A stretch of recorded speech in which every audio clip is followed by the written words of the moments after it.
Mas agora em 1 Crônicas, capítulo 7, continua as genealogias das 12 tribos de Israel.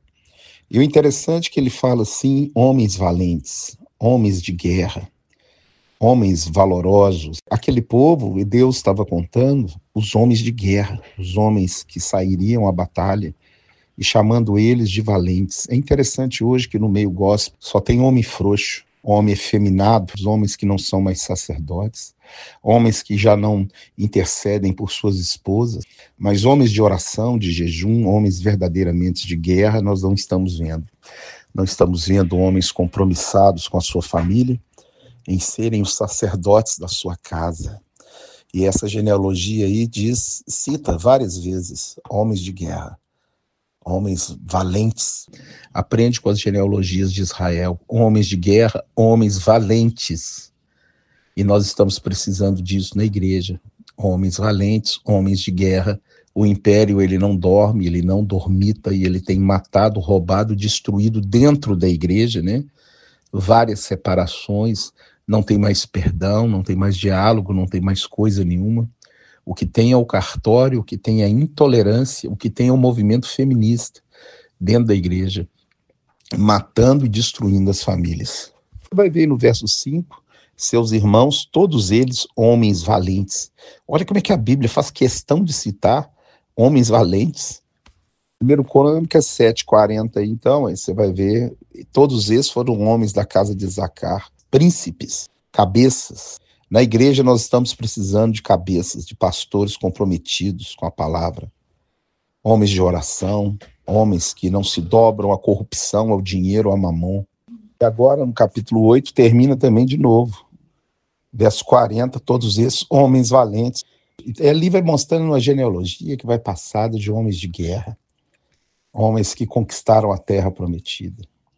Então, nós temos que rever os nossos conceitos, rever o ensino e voltar para a prática da palavra, porque senão não teremos homens de guerra, né? E a nossa luta não é contra Malequita, Moabita, a nossa luta hoje são contra principados, potestades, dominadores desse mundo tenebroso. A guerra é travada no quarto em secreto, a guerra é travada nas vigílias, a guerra é travada na ministração da palavra genuína, a guerra é travada na obediência da palavra, a guerra é travada quando eu obedeço aquilo que o Senhor ensinou, e a única arma, a única espada de ataque é a palavra de Deus, que já foi tirada das igrejas há muito tempo. É uma pregação superficial que não gera fruto, que não edifica, exorta e consola. E agora no capítulo 9 ele fala aqueles que foram registrados, levados para o exílio da Babilônia. A desobediência à palavra de Deus, esse povo que foi levantado, que viu muitos milagres do Senhor, foi tirado do Egito com braço forte, foi dado a eles a terra prometida, e Deus perdoou eles centenas e centenas de vezes. E eles arrependiam e caíam, arrependiam e caíam, arrependiam e caíam. Pois em Provérbios 29:1 diz o seguinte: o homem que muitas vezes repreendido endurece a cerviz será quebrantado sem que haja cura. E é exatamente o que vai acontecer aí. Esse povo agora, o estupim de Deus chegou no final. Você que fez o estudo de Jeremias, de Isaías no ano 748 a.C., Jeremias no ano 590 a.C., e agora o estupim de Deus chegou no fim. As tribos do norte, a casa de Israel, foram levados pelo Império Assírio, espalhados pelo Império, perderam a sua identidade, se transformaram num povo gentio. Lembrando que o Império Assírio, a tática de guerra deles era degolar as pessoas e tirar a pele do cara vivo. Empalava também. Quando houve a divisão do reino, Jeroboão ficou com o reino do norte, fez questão de colocar um bezerro de ouro para adoração em Dan e um em Betel. Betel é o lugar onde Jacó deitou e viu uma escada para o céu, e o nome Beit-El é casa de Deus. E ele colocou um bezerro, um ídolo, no lugar onde tinha ali o portal, e isso trouxe a ira de Deus sobre aquele lugar, Lembrando que as tribos do norte não deram nada que prestasse, sacerdotes corruptos, levitas corruptos, perderam completamente a sua identidade e sumiram do mapa. E Deus preservou Judá por causa da profecia.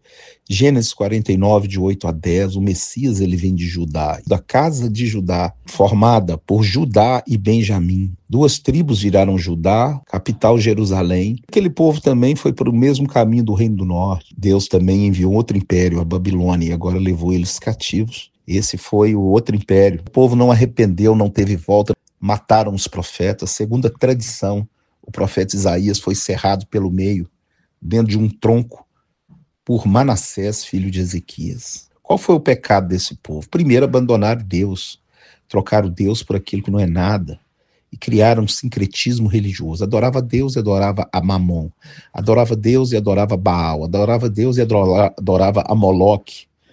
Outra coisa, o excesso de dinheiro trouxe uma confiança nesse povo, que eles não precisavam mais de Deus, não amparavam mais o pobre, a viúva e o necessitado, e seguiram pela luxúria do seu coração. E agora aí a genealogia está falando, né? Esses são aqueles que foram exilados na Babilônia. Deus, ele é um Deus maravilhoso. E esse povo, depois de 70 anos no cativeiro, voltaria para sua própria terra e começaria tudo de novo. Aquela desobediência custou 70 anos de cativeiro.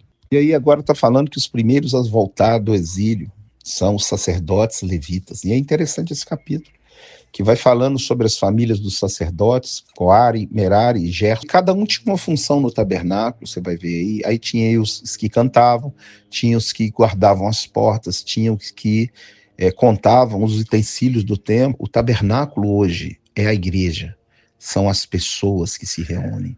Você é da tribo de Levi, você está aqui para servir. Então nós temos que servir a Deus e servir aos irmãos. Esse é o nosso chamado dentro dos 12 ministérios. Que Deus te abençoe, te guarde e te livre de todo mal, em nome de Jesus.